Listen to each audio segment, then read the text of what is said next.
After decades at the top, the Ambassador Bridge has been dethroned as North America's busiest truck crossing. The Blue Water Bridge has taken over the crown, signaling a major shift in cross-border trade. Canadians to ditch the Ambassador Bridge that connects Canada to the U.S. and instead use the Windsor-Detroit Tunnel. It comes as the Trump administration threatens the opening of a new bridge that would connect the two cities. Your support is free, but priceless. Subscribe to CanadaScope.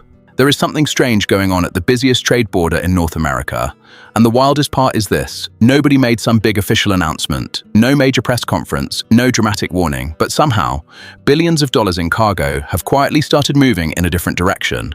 And it was not because anyone forced it, it happened because the numbers stopped working the way they used to. This is not a sudden crash or some massive shutdown.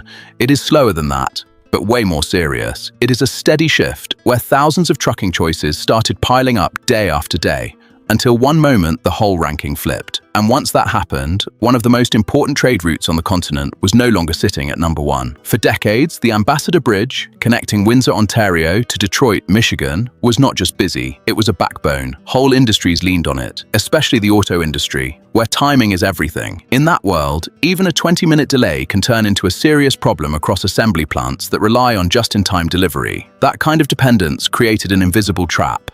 Companies kept using the same crossing, not always because it was the smartest choice, but because the whole system had been built around it. Suppliers, warehouses, delivery routes, and distribution networks were all shaped around that one path. Walking away from it would take a strong reason, something big enough to beat years of habit and planning. But that reason did not show up overnight. It slipped in slowly through rising costs, tighter profits, and a logistics industry that is now obsessed with cutting waste wherever it can. And once those pressures got heavy enough, switching routes did not seem risky anymore. It started to feel necessary. At first, the signs were easy to brush off.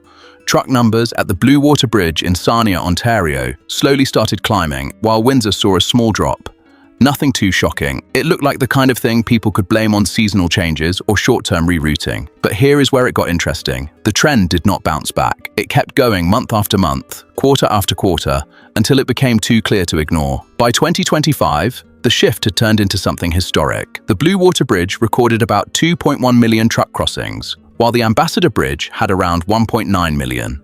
That marked the first time in decades that Windsor was no longer the busiest commercial crossing on the Canada-United States border. And this was not just some random one-time spike. It looked like the start of a real lead that continued into the next year. Early 2026 numbers made the picture even harder to ignore. In just the first 3 months, Blue Water recorded 531,732 commercial truck trips, compared with 496,796 at the Ambassador Bridge during the same period. At first glance, those numbers may seem close, but in logistics, close is not always the point. What really matters is whether the same route keeps winning over time. When one crossing keeps performing better across several reporting periods, that is not just noise, that is behavior changing in real time. That difference matters because logistics networks can adjust, but they do not move on impulse. Companies do not change routes just because of one bad week or one temporary delay. They change when the money, timing, and reliability all start pointing in another direction. And once that line gets crossed, those decisions usually stick. The Federal Bridge Corporation Limited basically confirmed the shift when it said the Blue Water Bridge had passed all other international crossings in commercial traffic volume. That was not just a dry statistic, it was a signal that the center of cross-border trucking had moved. What makes this even more interesting is that the map did not change. The Windsor-Detroit corridor is still one of the most packed industrial zones in North America. It still sits right between major auto hubs. So on paper, it should still be running the show. But freight does not move on maps alone. It moves on money, timing, and pressure. And that is where the old balance started cracking. At the Ambassador Bridge, commercial tolls can climb to around $27 per axle. For a regular 5-axle semi-truck, that becomes a heavy bill fast, especially when you compare it to the Blue Water Bridge, where the toll is about $7 per axle. That creates a gap of roughly $100 every single trip. At first, $100 might not sound like some major scandal, but in trucking, small numbers get nasty when they repeat. One company might cross dozens of times a week. A big fleet might send hundreds of trucks. Then stretch that across months, years, and thousands of loads. Suddenly, that small cost turns into a quiet money leak. exactly the kind logistics managers are paid to hunt down and cut off. But the tolls are only part of the story. In freight, money and time are locked together. If a truck burns extra fuel, loses an hour in traffic, or gets stuck in stop-and-go congestion, that delay has a price. And this is where the Blue Water Bridge starts looking even more dangerous to its old rival. Its routing is cleaner, and that matters way more than people think. The Windsor-Detroit route runs through a dense urban area, meaning trucks deal with city traffic, congestion, local roads, and delays that can pop up without warning. That kind of mess makes planning harder, and in logistics, uncertainty is expensive. The Blue Water Bridge is a different game.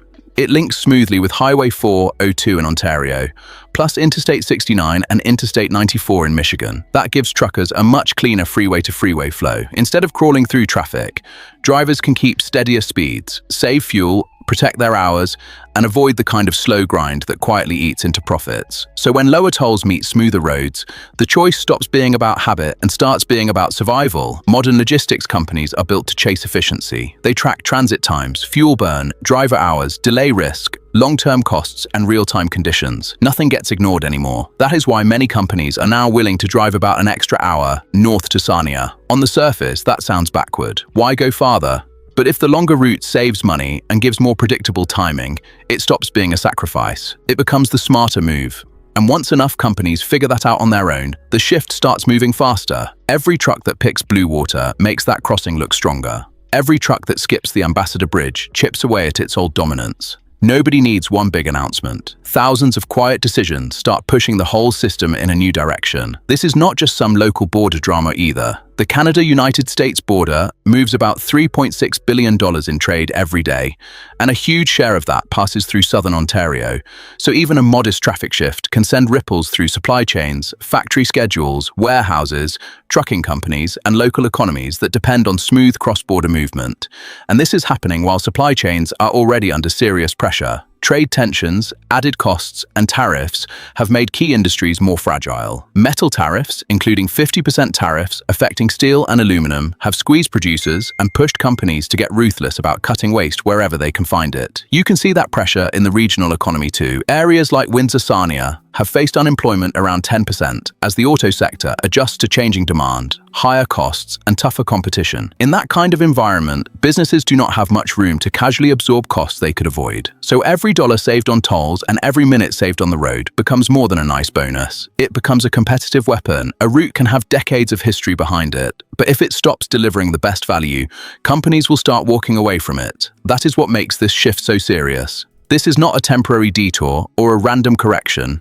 It is a structural change driven by cold economic logic. The infrastructure that once dominated by default is now being judged by performance. And if the numbers do not line up, the freight starts moving somewhere else. And the speed of it is what really stands out. Infrastructure usually changes slowly. Bridges, highways, warehouses, and trade corridors are built over decades. But the behavior of the companies using them can flip fast when the math changes. The map may look the same, but the flow of goods is being redrawn in real time. But just as this new pattern was starting to settle in, something else was already moving behind the scenes. Something that was not simply reacting to the shift, but had been planned long before it. And once it opens, it could shake up the entire system all over again. That is where this story stops being about one bridge losing traffic and starts becoming about a much bigger change that has not fully played out yet. Once you add this next piece into the picture, everything so far starts looking less like the final result and more like a transition. It is one stage in a much larger realignment that could change cross-border trade for years. While trucking companies were quietly recalculating routes and moving more volume towards Sarnia, another crossing was rising in the background, not as a quick reaction,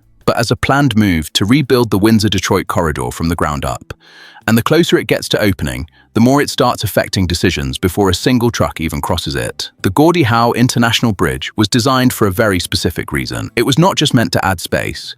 It was built to deal with the same problems that pushed traffic away from the Ambassador Bridge in the first place. You can see that clearly in the pricing. Under its discount program, commercial tolls are set at $6.90 US per axle, compared with around $15 per axle at the Ambassador Bridge for similar users. For a typical 5-axle semi-truck, That creates a $40.50 advantage on every crossing. That kind of price difference is not random. It is targeted. It speaks directly to the same cost pressures that already pushed companies toward the Blue Water Bridge. And when cheaper tolls are paired with newer infrastructure built for smoother movement, this becomes way more than just another route option. Unlike the older Windsor corridor setup, the Gordie Howe Bridge is built with direct freeway-to-freeway connections. That means trucks can avoid many of the bottlenecks that have slowed traffic for years. Instead of dealing with urban congestion, they can move straight between major highway systems with far less friction. That is exactly the kind of upgrade logistics companies care about when planning long-term routes. Studies have estimated that these improvements could cut transit times by up to 20 minutes per trip. That may not sound huge at first, but across thousands of daily crossings, day after day, year after year, those minutes turn into serious savings. But even with all these advantages, the bridge has not opened on schedule.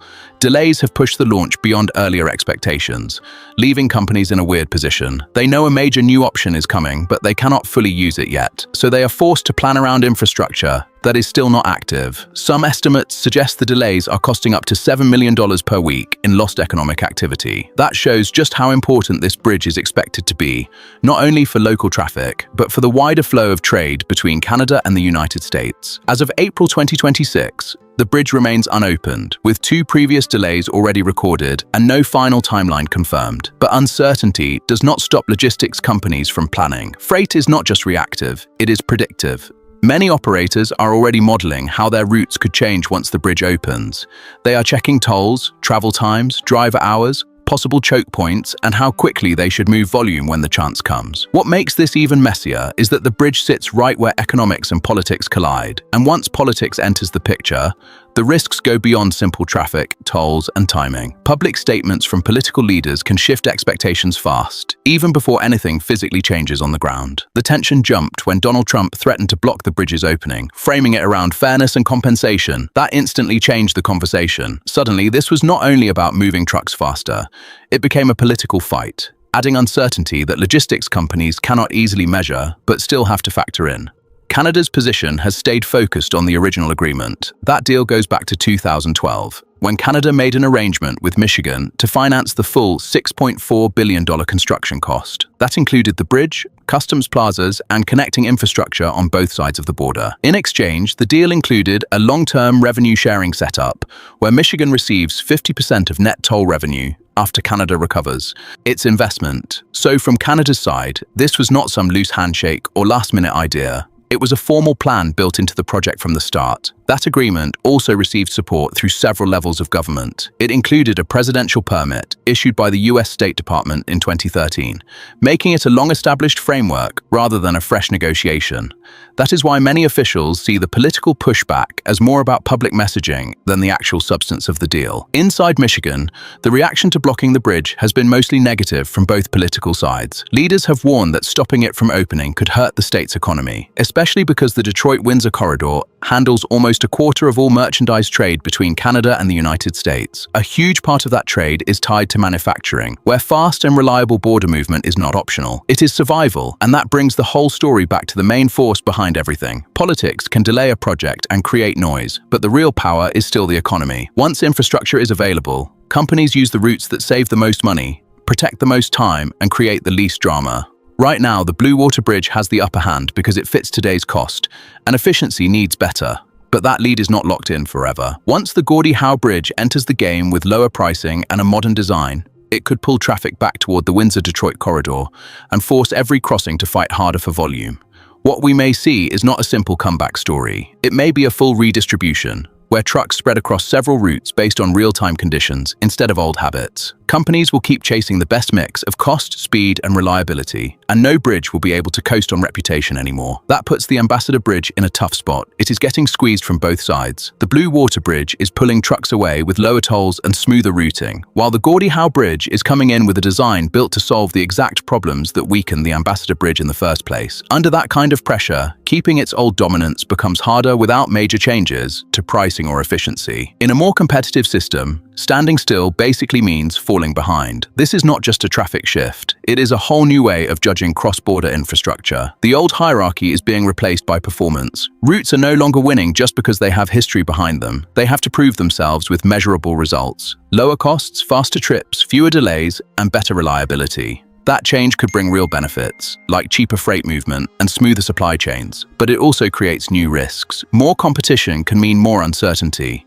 especially when politics steps into the middle of business decisions and makes a system harder to predict. So, the real question is not just which bridge carries the most trucks next year. The bigger question is whether this new competitive setup can stay stable enough to support the tightly connected supply chains that North American manufacturing depends on. Because one thing is now clear: the flow of $3.6 billion in daily trade is not locked into one fixed path. It is constantly being reshaped by cost, timing, efficiency, and sometimes political pressure.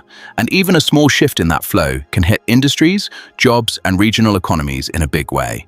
So now I want to hear from you. Once all three crossings are fully operating, where do you think most of this traffic goes? Does the Blue Water Bridge keep its lead? Does the Gordie Howe Bridge take over?